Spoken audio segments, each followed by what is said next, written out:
को डिह्यूमनाइज किया जा रहा है, उनको गालियां बकी जा रही हैं, उनको धमकियां दी जा रही हैं। जैसे एक्स पर एक पोस्ट में भारतीयों को पेस्ट यानी कीड़े मकोड़े कहा गया है और ये एंटी इंडिया हेट बढ़ता जा रहा है। कुछ और जो गालियां हैं मैं बता दूं आपको भारतीयों के लिए, स्टिंकी दुर्गंध वाले, करी मचर्स, काऊ वर्शिपर्स, ये सब कह के गालियां दी जा रही हैं। न्यूक इंडिया एंड इरेज हिंदुइज्म, ये धर्म सीधे हमले, हिंदू धर्म पर हमले किए जा रहे हैं। न्यू इंडिया पर परमाणु हमले की बात कही जा रही कि हिंदू धर्म को साफ कर दिया जाए। इसी तरह से भारतीयों को नॉन वाइट इन्वेडर्स कहा जा रहा है। ब्रेन ड्रेन का आरोप है, इनको इनकॉम्पिटेंट कहा जा रहा है इंडियंस को, और स्केमर्स भी कहा जा रहा है, मतलब ये घोटालेबाज हैं, घोटाला करके यहाँ पर आए हैं और इनके जो क्रेडेंशियल्स हैं वो फेक हैं, नकली हैं, जाली हैं, फर्जी हैं। ये सारी चीज़ें उनको बार बार उसके हमले में की जा रही हैं।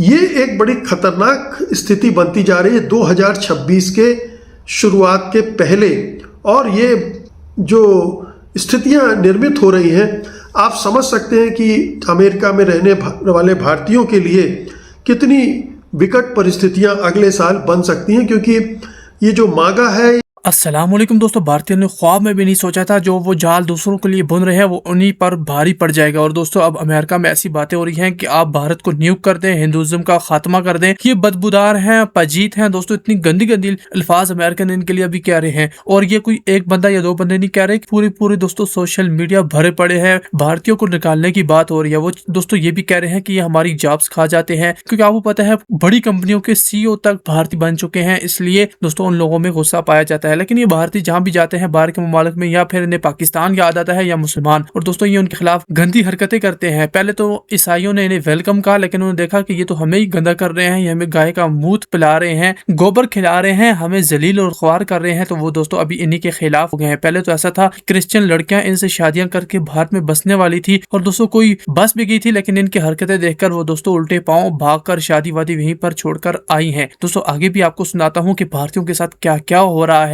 वो आप देखकर दंग रह जाएंगे।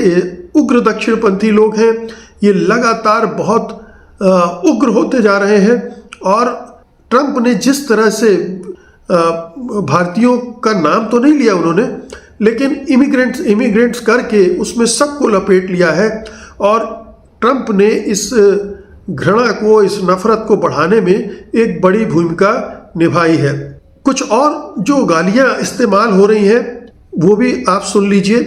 इमेजिन द स्मेल, भारतीयों के लिए कहा जा रहा है कि इमेजिन द स्मेल, उनकी गंध की कल्पना कीजिए।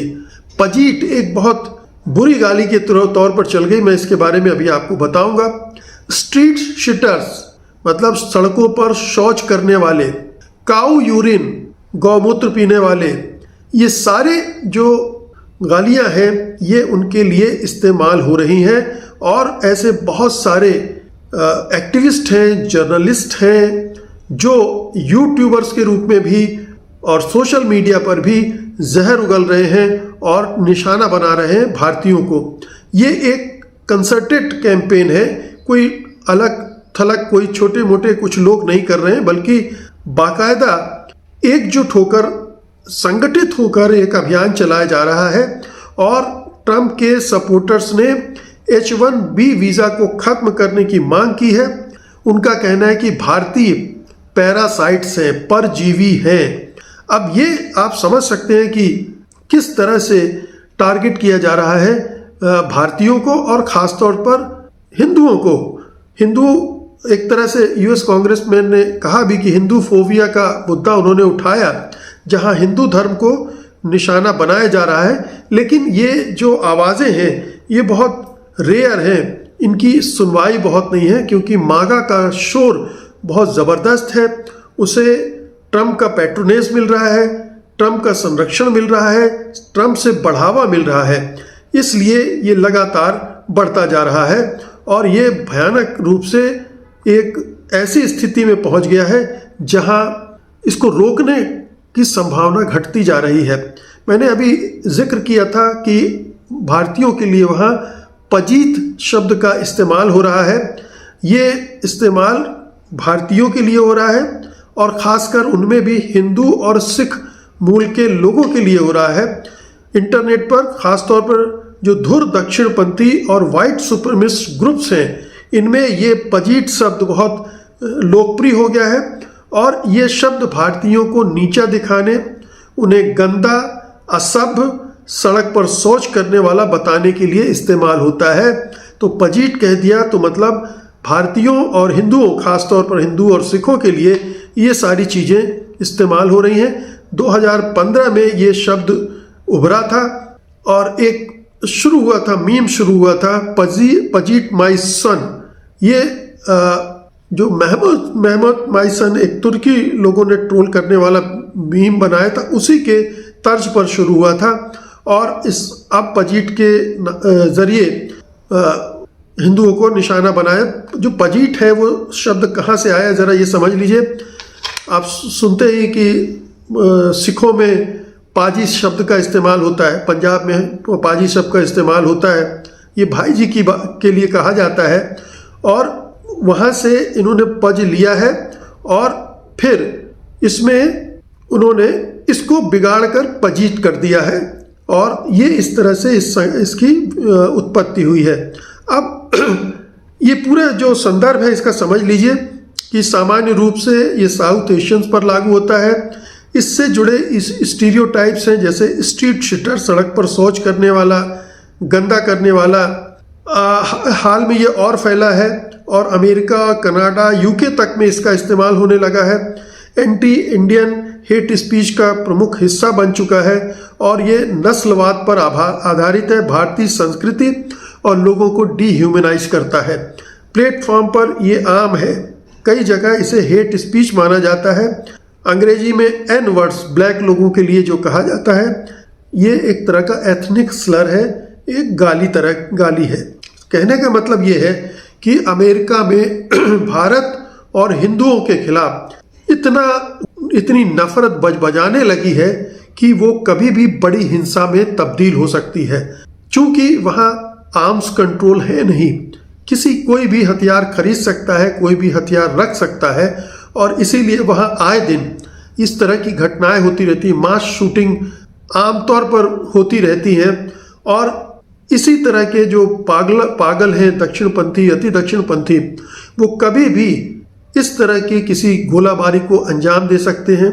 हिंदुओं और सिखों के धार्मिक स्थलों पर अटैक कर सकते हैं, राह चलते किसी आदमी को साथ मारपीट कर सकते हैं, मॉब लिंचिंग कर सकते हैं, कुछ भी संभव है। भारत में चूंकि आर्म्स उस तरह से नहीं बटे हुए हैं, नहीं फैले हुए हैं, इसलिए अभी हमें उस पैमाने की हिंसा केवल दंगों के दौरान दिखती है, अन्यथा नहीं दिखती। लेकिन अब अमेरिका में ऐसे हालात बनते जा रहे हैं कि हमें कभी भी इस तरह की मास शूटिंग की खबरें, बुरी खबरें देखने को मिल सकती हैं, सुनने को मिल सकती हैं। हमने ये खबरें बीच बीच में आती रही हैं कि किसी सिख को कैसे मारा पीटा गया, किसी हिंदू को, भारतीय को कैसे निशाना बनाया गया। लेकिन अब ये वो छिटपुट घटनाओं से बात आगे बढ़ चुकी है और जिस तरह से फॉर्नी ने कहा है कि 2026 बहुत ही खतरनाक होने वाला है भारतीयों के लिए, हिंदुओं के लिए, जिसमें गोलाबारी भी होगी, उन पर हमले होंगे, उनके जो व्यापार हैं, बिजनेस एस्टेब्लिशमेंट्स हैं, वहाँ पर अटैक होंगे, उनके धार्मिक स्थल, हिंदू मंदिरों पर अटैक होंगे। ये सब आप 2026 में न देखना पड़े, ये अच्छा होगा। लेकिन जो हालात बता रहे हैं, जिस तरह से भड़काया जा रहा है लोगों को, उसमें वहाँ कुछ भी संभव है। और ये भी ना भूलें कि हमारे यहाँ क्रिसमस में जिस तरह की चीज़ें हुई हैं और ये वीडियो जब वहाँ के इस तरह के लोगों ने देखे होंगे तो उनका रुख क्या रहा होगा, उनका रवैया क्या होगा और वो कब इस पर रिएक्ट करेंगे, किस तरह से, ये समझना कोई मुश्किल काम नहीं है। तो क्रिया की प्रतिक्रिया वहाँ भी देखने को मिल सकती है। क्रिया की प्रतिक्रिया हम बांग्लादेश में भी देख रहे हैं और हिंदुस्तान में भी देख रहे हैं और पाकिस्तान में भी देख रहे हैं। पूरे यूरोप में भी भारतीयों के प्रति ये नफरत बढ़ती जा रही, बल्कि यूँ कहना चाहिए कि जो पूरा वाइट वर्ल्ड है, गोरों की दुनिया है, वहाँ पर अब यूँ तो सारे जो नॉन वाइट्स हैं वो टारगेट पर हैं, लेकिन ख़ास तौर पर अब भारतीय और हिंदू और सिख ये सब सीधे निशाने पर आ गए हैं। और अब ये ऐसा लगता है कि ये बड़ी हिंसा की पृष्ठभूमि तैयार हो गई है और कभी भी कुछ भी घट सकता है। बहुत ही खतरनाक स्थिति है, लेकिन ये स्थिति बहुत कारण है इसके, देश विदेश दोनों का कारण है। जब हिंदुस्तान में घटनाएं होती हैं, क्रिश्चियन को मारा जाता है, पीटा जाता है, मुसलमानों को जलाया जाता है या उनकी हत्याएं की जाती है, मॉब लिंच की जाती है, तो जाहिर है कि जहाँ पर इन लोगों का बहुमत है और जहाँ हिंदू और भारतीय अल्पमत में है, वो वहाँ अपना गुस्सा उतारते हैं, जैसे बांग्लादेश में हो रहा है।